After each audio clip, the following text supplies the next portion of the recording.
Magluluto po ako ngayon ng sinampalukang ulo ng isda. Kaya magpapakulo po tayo ng sampalok. Ito po yung mga ingredients natin. Mga gulay. Sariwang-sariwa po yan. Tsaka yan po ang ating ulo ng isda. Ihiwain na po natin ang mga gulay. Yan. Pakuluan na po natin ang sibuyas, bawang, kamatis. Nilaga po natin sampalok.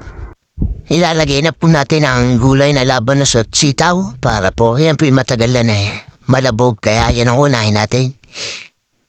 Susunod po natin ang ulo ng isda. Yan. Iulog na po natin yung ulo ng isda. Pag po yan ay kumulo na lalagyan na po natin yan ng asin para po magkalasa na yan. Asin at betchin. Haluin po muna natin. Yan. Laki ng mata Tapos yan, lalagyan na po natin yan ng asin. Tapos, konting betchin para po pampasarap. Tapos yan, kumulo na. Lagay na po natin ang ibang gulay, yung mga talong, yung madadaling malabog.